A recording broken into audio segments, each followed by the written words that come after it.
Hey everybody, I recorded this interview with Barry Bowen on August 17th, but I'm finally getting it posted here a couple of weeks later. Barry's been doing a lot of good investigative work for years now, but on July 29th, Barry broke the big story about the impending divorce case with Suzanne Hinn and Benny Hinn. And so we're going to have a kind of casual conversation, and you're going to hear a lot of interesting things about what he does at the Trinity Foundation, and you'll get a lot of inside information about what's really going on with these televangelist mega church guys. Hi everybody, this is Steve Kozar. I'm here with my friend Barry Bowen. Hi, Barry. Hi. We decided at the last minute to throw an interview together, and it's kind of been a long time coming. We've been talking on the phone for years now, and you are with an organization that is like the original discernment ministry, the Trinity Foundation. We started in early 1970s. The founder, Ole Anthony, started Trinity Foundation as a Bible study. And it eventually turned into an investigative organization, a watchdog for religious fraud. We've investigated televangelists, megachurches, and cults since the early 90s. And everybody who's seen my documentary on Benny Hinn and a few of the other ones that I've put up, they would see Ole Anthony in those documentaries, because he was the guy. All the big news networks went to him when they wanted to have help, when they were investigating some of these bad guys, right? There are a lot of them. Yeah. And how far back do you go with this organization? When did you start? I started a religious news website, sort of like the Drudge Report. And my website was Christian Headlines. I ran it for 11 years. It still exists today. It's now run by Salem Communications. But when I started the website, the format was I would look for articles of interest to Christians each day and link to them. And I would come across articles about fraudulent pastors on a frequent basis. And I started emailing tips to Ole Anthony and his lead investigator, Pete Evans. So I started sending them tips around 2003, I guess. And 2019, I actually became an employee of the organization. My title is staff investigator. And that's exactly what you do every day. You're on your computer investigating, correct? I focus on a couple of things. One, following the money trail. I examine lots of 990s, check out where the money is going for nonprofits. I track televangelist jets. For the Pastor Planes Project, we post tracking maps each day, showing where church and ministry aircraft fly to. Also, I work on our governance project. We research organizations to see how they're governed. And I have a master address list of religious leaders. I look up their $1 million homes. So I'm guessing that, and we've talked about this before, there's a certain part of what you do that you really don't want to be overly public about. In other words, when certain people find out that you have certain information, that makes your position kind of precarious. You're in a dangerous spot to an extent. Yeah, it is. A lot of people don't know this. The elephant in the room that never gets reported on is the large number of unusual deaths surrounding the televangelists. Eventually, I think that will be a major news story one day. And the way the news operates, the big networks, which honestly, it seems like we are really moving into a whole new era where there's so many sources of information that there aren't just the big 3 or 4 anymore. There's so many different ways that people are getting their news. But the role that the Trinity Foundation has played in the past has been largely to supply information to those big news networks when they decided now is the time for us to do an expose, which really wasn't very often, correct? Correct. It's changed in recent years. Trinity Foundation has really become our own media platform. On our website, Pete would write articles, but when I was hired, one of the first things my boss asked me to do was get a newsletter together. And so what I realized was this was the perfect opportunity to address a lot of issues, a lot of things that have not been reported on. So at Trinity Foundation, our goal is to do explanatory journalism, explanatory reporting. We're trying to answer the who, what, when, where, why, how questions. How do the cover-ups take place? How are the crimes committed? We're trying to understand how wealth is accumulated. For example, I'm working on an article about life coaching. One of the things I've discovered is when I find a preacher with a multi-million-dollar home, I want to know, how did he acquire the money to buy it? And some of these very wealthy preachers are doing life coaching. So that's one article I'm working on to hopefully publish in a week or two. We want to expose fraud in a biblical manner. The Bible says to speak the truth in love, and that's not easy. And I've fallen, I'm sure, a number of times. And a number of the critics of televangelists and megachurch pastors will sometimes speak in a way that's not very kind. But we want to expose sin, bring it into the light so its true nature is revealed. That's what the Bible teaches us to do in Ephesians chapter 5. The reporting, we want to use it to educate the public so that they'll be able to understand the important issues. We believe in donor responsibility. Church donors should check out the organizations they give money to. Is the preacher preaching biblically accurate theology? I mean, a large number of the people we investigate preach the prosperity gospel. They're twisting scripture. Are they enriching themselves through church donations and through other methods that are suspect? We want people to be critical thinkers regarding the church.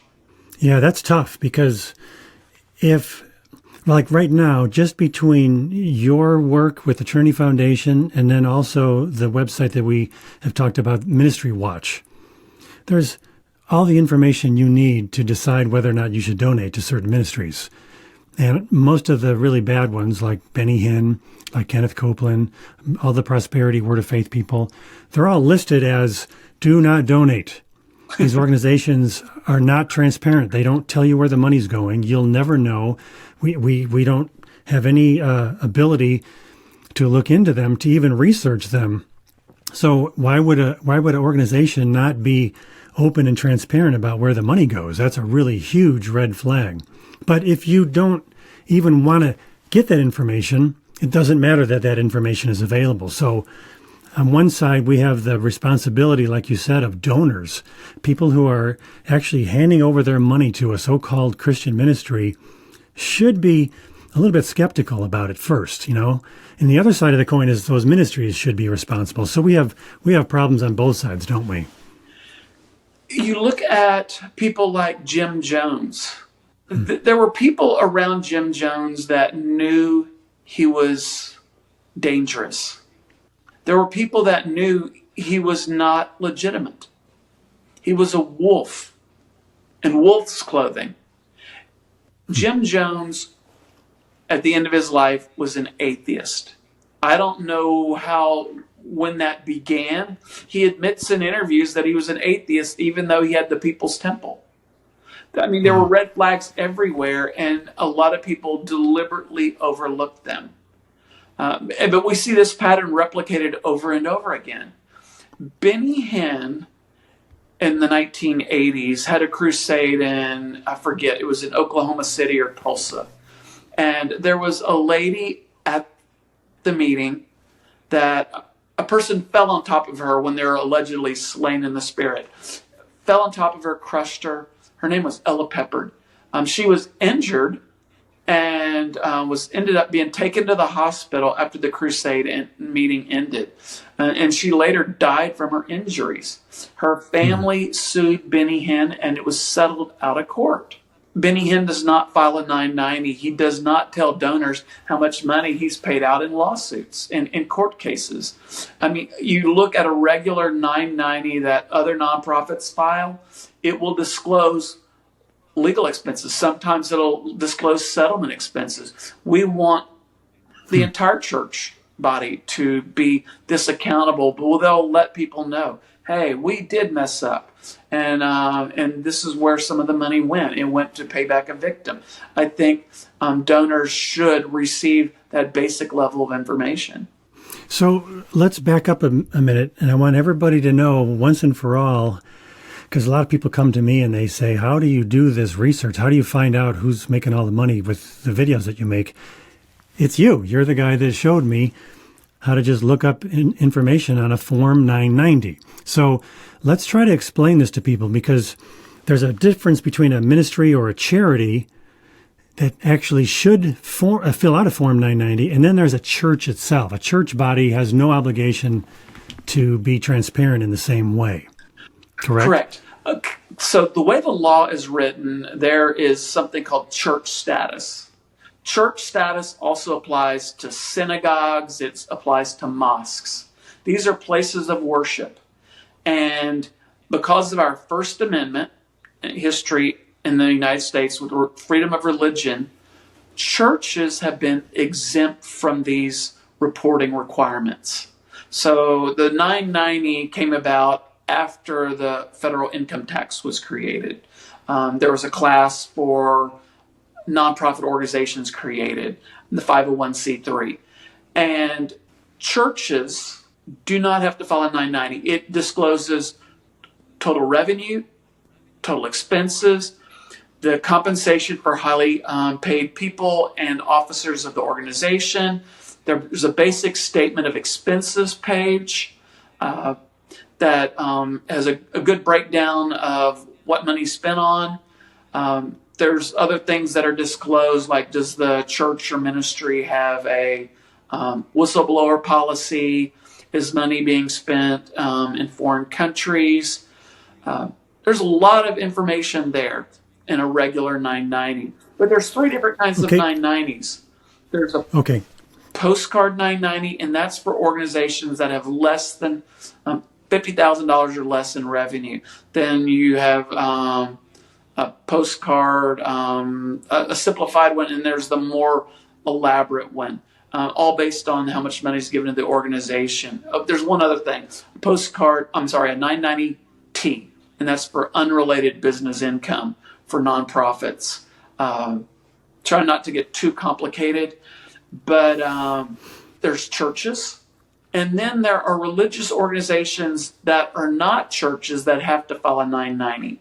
And so Samaritan's Purse, they file a 990. And it gets complicated because the IRS is allowing organizations to not file that are not churches. It's sort of like, it looks like they're not even obeying their own law. I'm surprised there hasn't been lawsuits against the IRS to stop the practice. And then there's another thing called integrated auxiliaries. An integrated auxiliary is a part of the church, but it's not the church itself. It can be a men's ministry. It can be a broadcast ministry. And it can be a school that's part of a church. And a lot of these independent, these integrated auxiliaries don't file 990s either. And so that's the big reason for the decline in transparency in the church world. So as an example, I did a video, I don't know, a year or so ago about Bethel and about all the money that Bill Johnson and some of the other guys make, Bill's son, Chris Valentin, but we don't know anything about how much they might be getting paid through the church itself. Bethel Church doesn't have to fill out a Form 990. They never have and they never will, just like all the other churches in the world. But there is Bethel Music, which is a nonprofit ministry. There's Bethel Media, which is a nonprofit Christian ministry, and they do have to fill out a Form 990. And here's the really weird thing, and maybe you can explain this, maybe there's nothing to explain, but they should fill out a Form 90, but sometimes they don't. For an example, it was shortly after I started talking to you, I believe, that I did an article about Todd White and how much money he was paying himself. He was making $600,000 a year for his tiny little ministry. So giving money to Todd White's ministry was largely just, sticking cash in his pocket, and he kept most of it. So I noticed for the last, I don't know, 3-4 years off the top of my head, I could be off, but he just isn't filling them out anymore.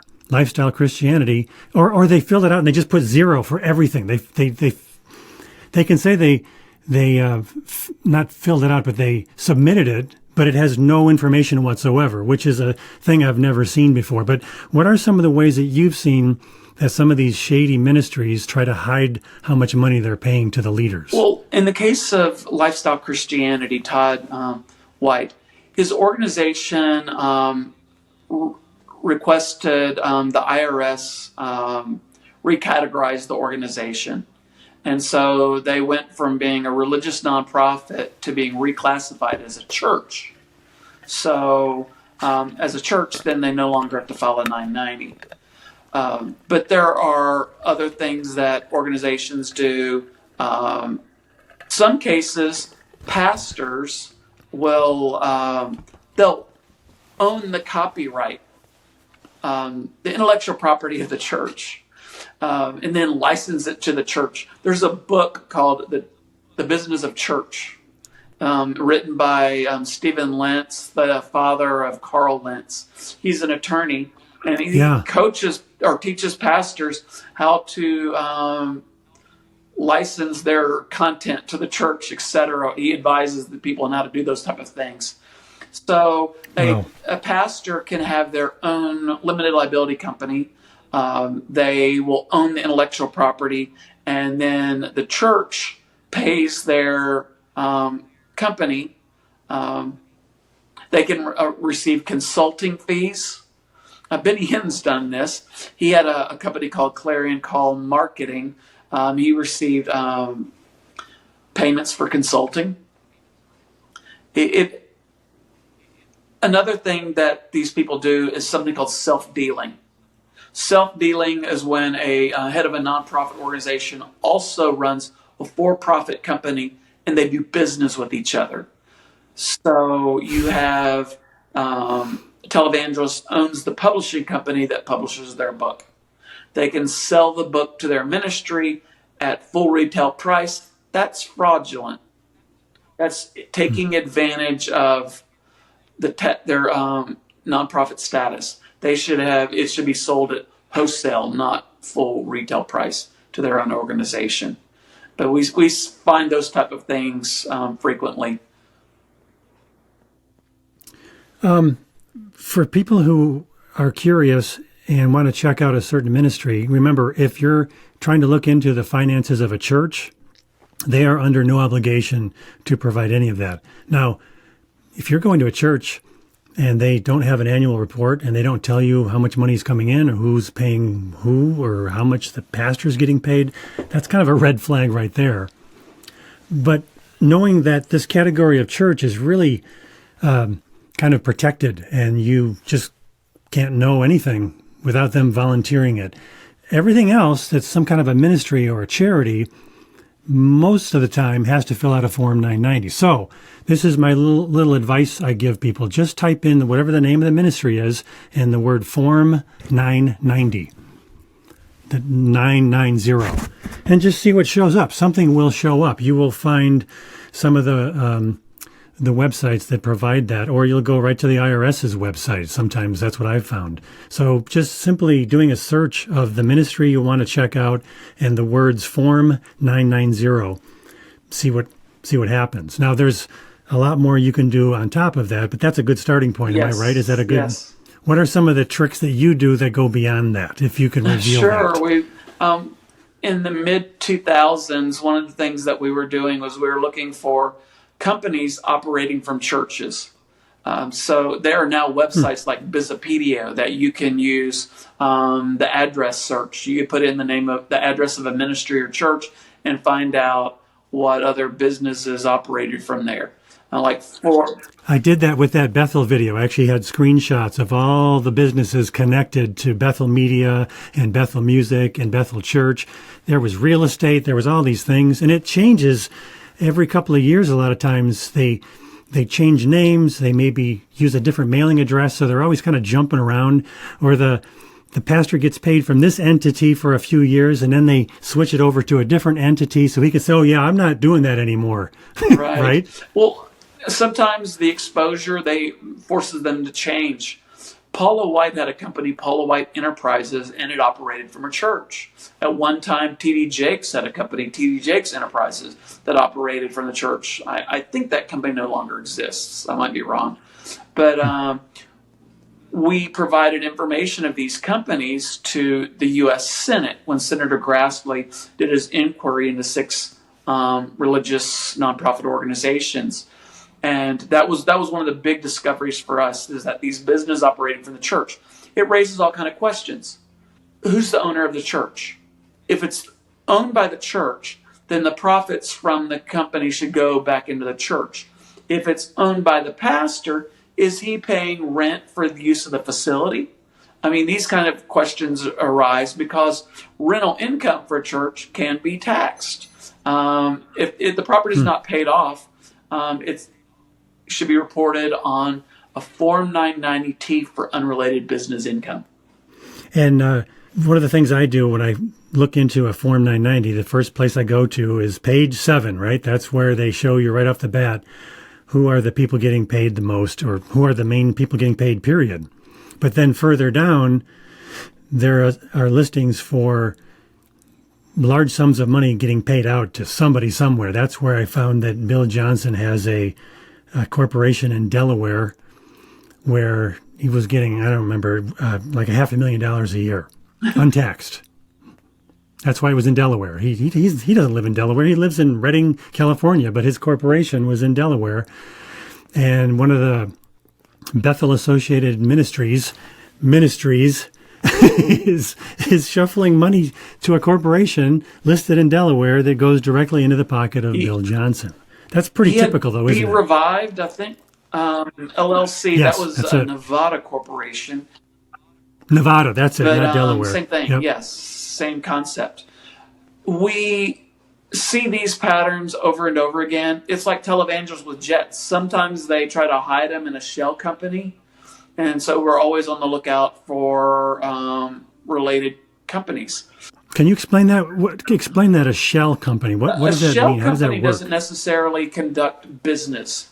It exists to sometimes just collect assets.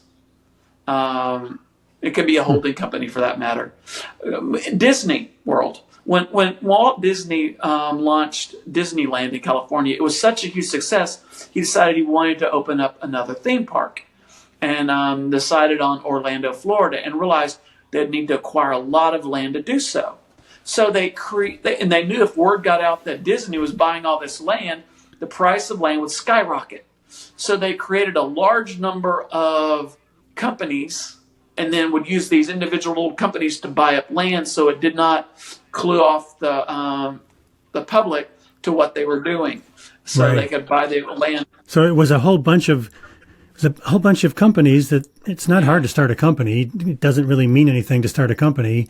It has to actually start doing things and collecting money before anybody really takes much notice of it. But so they didn't even just start one non-Disney company. They started a number Correct. of them so that the price of land wouldn't go up They artificially. paid taxes on the property they acquired, but it was often shell companies are used for stealth. They don't want the world knowing what they're doing.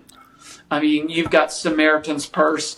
They have a shell or holding company called Emmanuel Group, and it owns a couple of aircraft.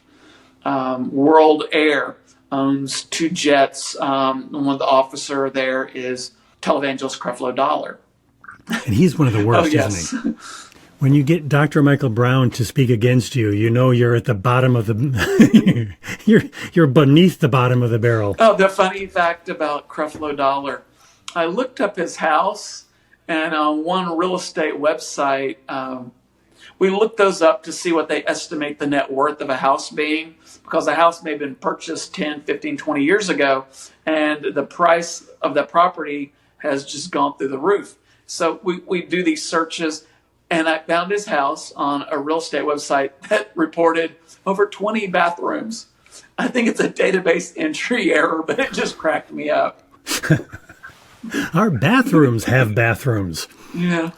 Yeah, you have a really large database on where basically all the crazy super pastor, mega pastor, word of faith people are collecting property. I mean, they're bringing in lots of money and they're having to spend it on things, and they don't want people to know what those things are in many cases. But you're kind of one of the few people in the world that actually knows where a lot of the money has gone, aren't you? It takes a lot of work. So I've created this master address list, and it is over 350 pages long now. Hey Barry, by the way, just do you have any feeling like you want to commit suicide? I'm just curious, just for the record. You don't want to end your life, do you? No plans to do so. Just for the public record, everybody. Actually, I've collected data for an investigation that I've sent an important document to about maybe 6 or 7 different friends, journalists, that if I die, publish this. It's data that I've obtained from the FBI. So yeah, I've done things to protect myself in case something were to happen to me. But getting back to the properties, we started discovering patterns. Pattern detection is critical for an investigation. So we started discovering preachers, ministry leaders with beach houses.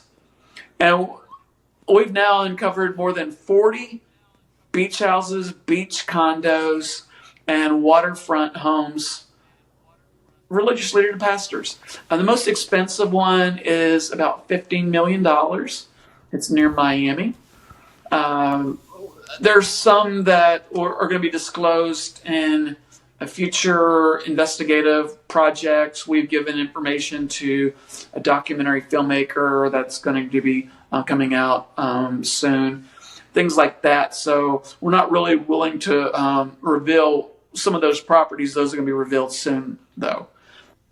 So it's interesting the things that we're discovering. You wouldn't know unless you actually looked. But there are African preachers buying vacation homes in the U.S. I mean, they live in poor countries. That makes sense. And what are they doing with the money, the wealth that they generate? They come over here. I mean, there's all kinds of things that we're discovering. Clusters. You'll find a number of preachers all located near each other that you wouldn't realize necessarily that they were close by. One example, Benny Hinn. Benny Hinn has a home in Florida, Longwood, Florida. And in that same area, Michael Koulianos, his son-in-law, who runs Jesus Image. Also in that area is Stephen Strang, who publishes Charisma magazine. Another preacher in that area is, I believe, Mark Sharona. And so you start seeing these things. Isn't Daniel Kalenda's in that area too, isn't he? He is, I believe. I have not found a new home for him. I have to go back and look. You sent me his home address about, I don't know, a year and a half, 2 years ago. But then he got divorced, so now it's kind of hard to know which property is which anymore. But he had a very nice house. When televangelists, there are some of them that they live at a place for only a couple years and they move. It's like they're always in search of bigger and better. They're never satisfied. We found that pattern with a number of preachers. There's that old picture of Benny Hinn's house on the, I think Pete took it. It's when it was still under construction. Does he still own that one, or is that from a long time ago? That house is in Dana Point, California. And during the Senator Grassley inquiry, one of the televangelists he was looking at was Benny Hinn. And in 2007, the staffers for Senator Grassley, they faxed 6 TV ministries. They asked a bunch of financial questions. And some of those questions had to deal with the homes they lived in. So Benny Hinn had this beach house, which is close to, I forget the name of it. There's a very expensive hotel right near it. He lives in a gated community, and it was his dream house. He disclosed to Senator Grassley that his attorney wrote a letter to Senator Grassley saying it was a pastor's retreat. That's how they described the house. After that, it was sold. I say sold, but I should use air quotes. It was Okay. transferred to Donald B. Price. Donald Burdett Price is Benny Hinn's right-hand man, vice Huh. president of some of his organization, World Healing Center Church. They have a trade name for Benny Hinn Ministries. So World Healing Center Church has registered a number of trade names over the years, but Donald B. Price also has a company that he's an officer of, and that company is E-Ministries Consulting. What we're unclear of is Donald Price a dummy director. A dummy director is a person that operates as an officer of an organization, but they are not really the owner, the stakeholder, not making the decisions. Their name is just there as a cover. We're wondering if that's the case because E-Ministries Consulting registered a trade name, Dominion Land Trust. I forget now. That or the church registered the domain name. But the property that Donald B. Price bought was then transferred to Dominion Land Trust. So it's complicated. You don't know who the owner of the company is. Yeah. But the bottom line would be for Benny Hinn to be able to say, oh, yeah, I sold that. I don't have that expensive house anymore. And he would be telling the truth, but it doesn't mean that he's not able to use it and live there and benefit from it. He's just got it in a different name now. And right? That's I possible. think it was 2020. It may have been 2019. There was a company registered in Florida by his son, by Benny's son. And I don't remember the name of it, but it was like a security company. It used the Dana Point house address, and Benny Hinn was listed as the manager. So even though years later, he was still using that address. Yeah, that's suspect, isn't it? For sure. I don't have that house anymore. I just use the address. That's really convenient of the new owners to allow you to use their address. Wow. Okay, so Benny Hinn. This is probably what we should have started with. Maybe I'll even move this to the beginning of the video. You're the guy that broke the story on the impending divorce or the potential divorce. I don't know the right way to say it because they're not divorced yet. Tell us about how that came about, how you found that information, and what it means for the future. There are database companies that provide alerts when lawsuits are filed, when there's litigation. We received an alert on this court case. And I was like, whoa, I was not expecting it. We did not have any informants telling us they were going to file for divorce. I think it probably caused a shock among Benny Hinn's employees. There is a compartmentalization being used by some of these preachers. So Benny Hinn, back in the late 1990s, decided to move his headquarters to Texas and his family to California. He moved away from Florida because there were lots of leaks that happened. There was just a lot of bad things that happened in Florida. He wanted to start over. Hinn does not spend as much time in Texas, I don't think. And if he does, I don't even know where he stays. His right-hand man, Donald B. Price, has a ministry called Family Altar the Air that his, I believe, grandfather founded back in, I think, the 1950s. It had a radio ministry. I think it was started in Michigan. But as far as I know, there's no radio ministry anymore. It's possible they briefly had church services at Benny Hinn Ministries headquarters, but it's questionable if it should really be a church.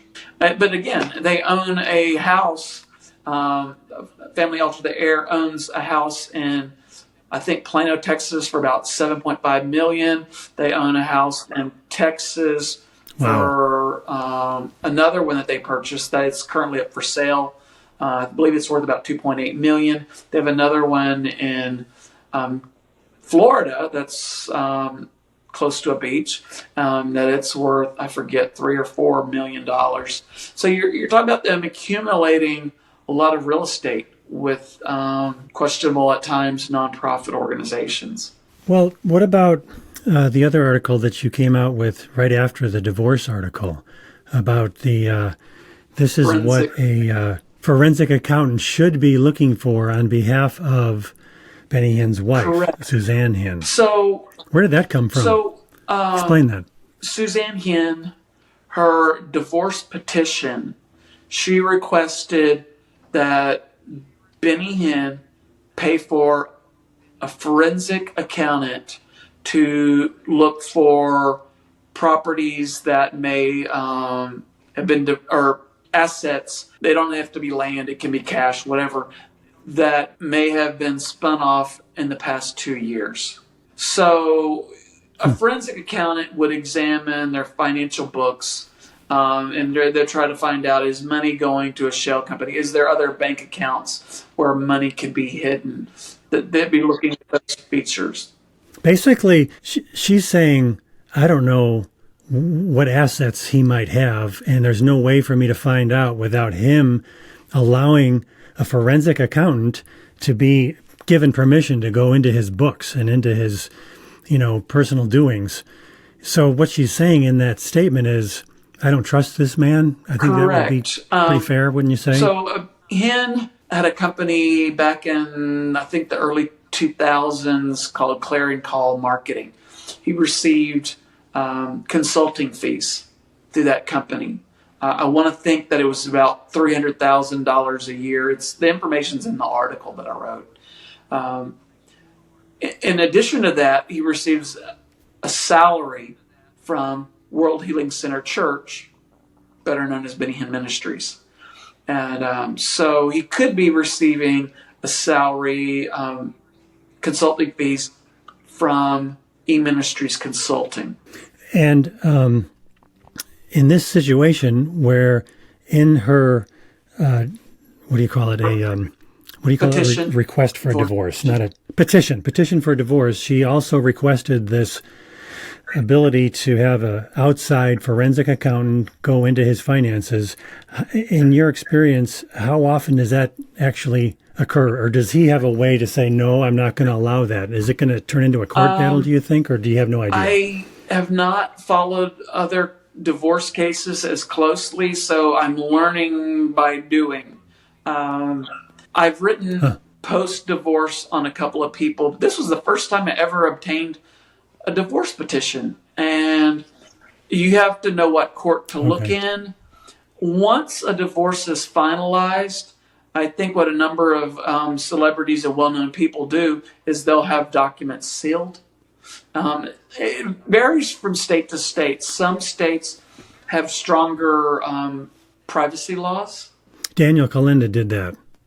I remember looking at the court documents for his divorce, and right from the get-go, they requested something about not allowing this to be made public from this point forward. So all we ever knew about was that his wife, I believe, was the one who filed for divorce, and then there was nothing else about it. I only knew about it because it kind of just leaked in some blog somewhere, but it's really been kept off the radar.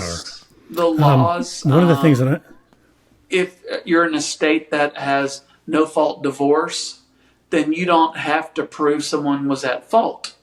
And Florida's a no-fault state. Right.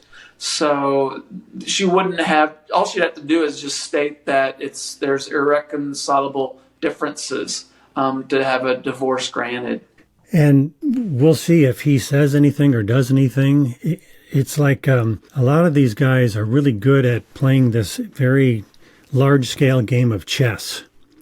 And what I always think about is, what's his primary goal? Well, it's to maintain his audience and maintain his income, to hold on to as many people as possible. So in my mind, what Benny Hinn is thinking is, how can I spin this in the way that's going to lose the least number of people? It's going to, benefit me the most. So he'll say whatever he has to, just like he always has, to hold on to his audience. And he'll probably, my guess is that he's going to, just like he did with the Mike Winger video, he'll say, I'm sorry, but not really that sorry. I maybe did some things wrong, but I'm not really going to admit to very much. I'm just going to do a very general thing, and then I'm going to do everything in my power to make people feel sorry for me. That's one of his biggest tools in his toolbox, which is the case with all these narcissists. They want people to always think about what's going on with him. How does he feel? Oh, the poor guy, right? Benny Hinn is one of the worst televangelists. If there's, in my opinion, if there's anybody that should go to jail of preachers in the U.S., he should be near the top of the list. What's happening that the public can see is really bad. And what appears to be happening beneath the surface is actually much worse. Yes. Which maybe I shouldn't even say that, because it sounds like, the stuff on the surface isn't bad enough. I think the bottom line is what can be seen, what he teaches publicly and has been saying for decades is bad enough that whatever's going on beneath the surface that might be even worse is neither here nor there. We just really want people not to follow those false teachers anymore, and especially not to give them any more of their money. Yes. Over the years, I've learned that a lot of people are not what they appear to be. There are preachers that don't believe a word they preach. There is a preacher in Florida, not Benny Hinn, it's someone else, that we know for a fact is an atheist. We have an informant that told us this. The preacher laughed about the Bible. He's like, he doesn't believe it, and he told our informant that. And we've noticed this pattern among a number of televangelists that are among the worst. They preach the prosperity gospel. We believe it's a total scam to get money, some of these preachers. We believe that if they had any discernment at all, they would feel absolutely horrified, convicted of what they've said and done. And they'd be begging for repentance, and they would quit what they're doing. There's a Bible verse. It goes something like this: "As a fool returns to his folly, so a dog to vomit." And we see this pattern over and over again. Benny Hinn will tell his audience, his viewers, followers, that he was wrong, that he should not have solicited $1,000 donations, doing these type of things. And then he goes back to doing the same thing. It's a public relations ploy, in my opinion, what he's done. I do not see real authenticity in Benny Hinn. Well, I mean, if you're good at acting, which is part of what a good narcissist is capable of, why would you stop? Why would you all of a sudden say, okay, the whole thing was fake. I was doing it so I could make myself rich and have lots of money and power. I admit it. They're never going to do that. So we have to look at their actions, and we have to look at the hypocrisy and the contradictions in what they say and do, and draw the conclusions for ourselves. There was 2 college professors in the UK that were curious what professions, what careers attract the most psychopaths. So they use this survey. It will make a statement, and then people will read the statement, and then they'll respond strongly disagree, agree, or strongly agree. And what it does is it measures empathy or the lack thereof. So a statement might be, if someone's defrauded, it's their own fault. So if you strongly agree with that, it's showing little empathy. You don't side with the person that was taken advantage of and defrauded. So they did their survey, and I think number 8 on the list was clergy. Yeah, I've looked at a couple of those lists, and there's different years with different people doing the surveys. Lawyers and CEOs and surgeons, I think doctors or surgeons. I can't remember. On the list. But journalists. The desire to be in front of people and to create a narrative about yourself that isn't true, but it gives you money and it gives you power. The megachurch, and especially the TV evangelist type of megachurch, is the vehicle to allow him to do that over and over and over again, because no one sees what's going on. It's all taking place on a screen. You can't sit down with that pastor and ask him, can I see the budget for this church? Can I please see where the money's going? Can I see what your life is like at home? Can we have coffee tomorrow? Can we go to lunch? And, will you ever invite me over to you? None of those things happen. It's all this virtual world that they create on camera, and you buy into it because they're really good at doing those things. They're really good at it. Benny Hinn is really good. Kenneth Copeland, he comes across kind of scary at times. Benny Hinn doesn't usually come across that way. Kenneth Copeland is so wild-eyed. He's like a really like a old school actor, like Catherine Kuhlman was. She was so dramatic. That doesn't really work anymore. But you brought up a really good word. Anyway. You brought up a really good word. You used the What's word that? narrative.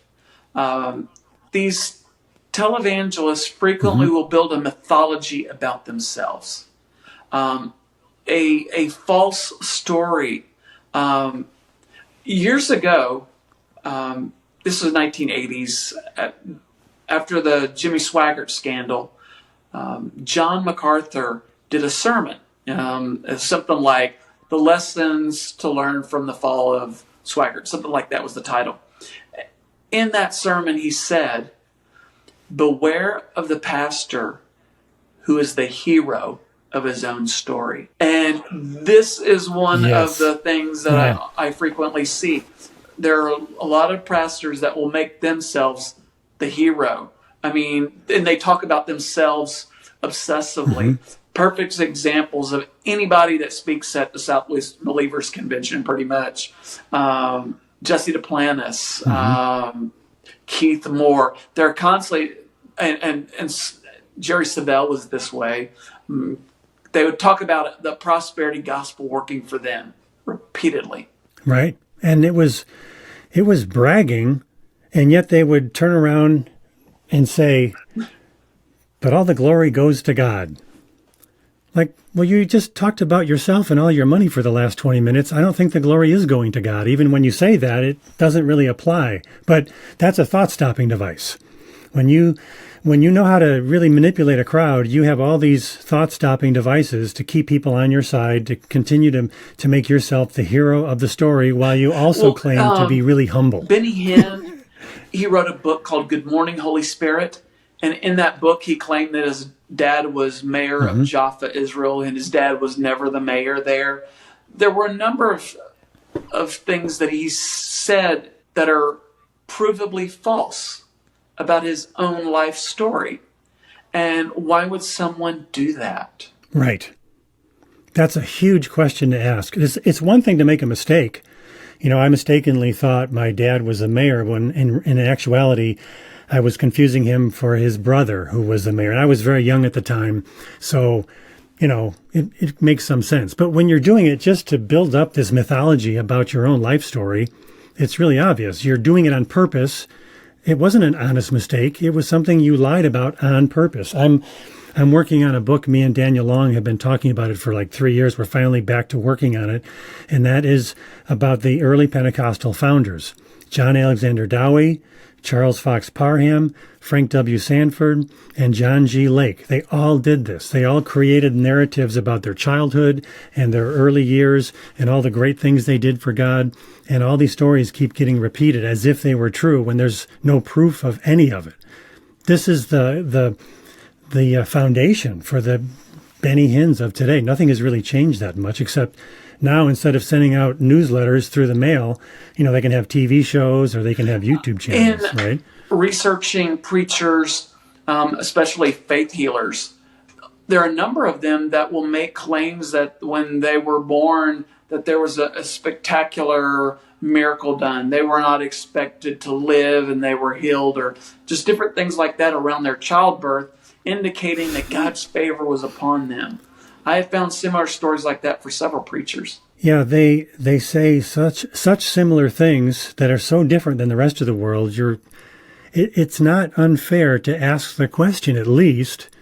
It sounds like they're making up a story based on the story of the people that they claim to really admire, the people that they're modeling their lives after. I mean, Benny Hinn makes it super clear that Catherine Kuhlman is the model for himself. And now David Diga Hernandez is modeling himself after Benny Hinn and Catherine Kuhlman. It's like they tell us who they are right off the bat. But if you think that those mythologies are all true, because no one ever came in to give you an alternative viewpoint, it kind of makes sense if you stay within that. I call it a closed circle of ideas.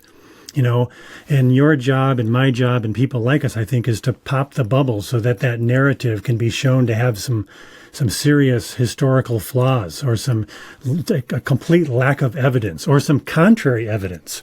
Like I did an interview before I did the YouTube channel with video. It was just a podcast, and I interviewed another Barry, and I get you guys mixed up. Barry Morton. You're Barry Bowen. He's Barry Morton. He's the guy that did some of the original research on John Alexander Dowie and John G. Lake, because he's a professor at the University of Indiana in Indianapolis, which is where John G. Lake had a big impact later in his life. And he started looking into all the claims that John G. Lake made, and he found out there was absolutely no evidence for any of it. And it's just taken at face value, because no one wants to say, I wonder if he was lying. Let's just check to see if he was lying. Nobody does that, because I think it's kind of like, guys like Benny Hinn, they know that the vast majority of his audience, they watch him. He seems sincere. He seems really caring. Why would he lie? It doesn't make sense. So they just assume that he must be telling the truth, right? I mean, it's kind of how it goes. This week, it's so simple. Okay, so we had some technical problems with the internet or something, and so we're reconnecting after a break. And I wanted to make the point that this is not about sort of a personal vendetta against a Benny Hinn or a Creflo Dollar or any particular one person. It's really about protecting the people who are being harmed by their practices. So the focus is always, we want to put these guys out of business so that they don't hurt people in the future. Not so that we can just put them out of business because we're mean or we have a problem with them. It's true we have a problem with them, but it's because of the harm that we do. And I think that people are in these organizations are conditioned to constantly think, what's best for the leader? What's best for this ministry with this specially anointed leader who's so important in the entire world? That they forget about the fact that they're being abused. They ignore the fact that they've given all their money away, and things like that. We've investigated a cult outside of the U.S. that's suspected of murdering a member of the church. This week, we had an informant contact us about pastor has left a trail of victims. And this is a rural church in the middle of nowhere. And it's very possible that God has provided conviction, tried to show people that this pastor is a con man, but they wanted to believe otherwise. Mm-hmm. I think a lot of people are very deceived about their own pastor. Psychopaths are often good at faking empathy. They don't have it, but they give the appearance of doing so. And they tell fun stories, they entertain people, they share Bible stories, and too frequently they give a spiritual justification for greed. And people buy into that because they don't really know the scriptures. And that is just something that we need to stress over and over again is, what does the Bible say? Because so frequently these people are departing from Scripture. Well, that's a really good place to end, because we want to expose false teaching. We want to expose false practices. And that's what you guys, I think, are at the forefront of doing, really digging into the accounting of these organizations and finding out how they're mishandling funds and things like that. Of course, a guy like Chris Roseborough or Justin Peters, many others do a great job of showing how they're wrong about the way they teach the Bible, the way they're misinterpreting the Bible. And yet ultimately, we all have to take responsibility for our own spiritual lives. We have to take responsibility for how we spend our time, who we put our trust into, and we should take that really seriously. And it's really healthy to be a bit skeptical before you just jump right into something, or to give money to a certain person, or to just trust blindly whatever a certain person says. And I think that's a good place to end. So if you've watched this, dear listener, and you found this helpful and instructional, make sure to check out, what's the name of the website? Because there's another organization that has a similar name and a similar website. Ours is Trinity. trinityfi.org. F.I. Foundation What does that stand Incorporated. for? Oh, okay. trinityfi.org. And you'll see Barry's articles, and you'll see more about what they do. And if any of you are so inclined, I'm sure they would really appreciate your financial support. So I would encourage that. You've done a wonderful number of things over the decades. And I also want to encourage people to realize that one of the dumbest things I've heard is when Christians on my videos, maybe you've heard this too, Barry, they say, we shouldn't expose these false teachers because it makes us look bad. So we just let them keep raping and pillaging, quote unquote, so that we don't look bad? No, we look bad when we don't call out these bad practices and these false teachers. What's so frustrating at times is that I often know things that have not been reported, and some of the worst things about some of these preachers have not been reported, and people are coming to the defense of them, and it's like you just want to tell them, but you can't. Yeah, and again, they're responsible for their own spiritual lives, and they're responsible for claiming to believe the Bible, yet ignoring what the Bible says about false teachers and wolves who are inside the church doing damage. Okay, I'm off my soapbox. Thanks so much, Barry. This has been great. Thanks for being patient with the internet glitches. Hopefully this will work out. If not, we'll just record the whole thing all over again. It's been fun. God bless you, my friend. That's very important. Basta!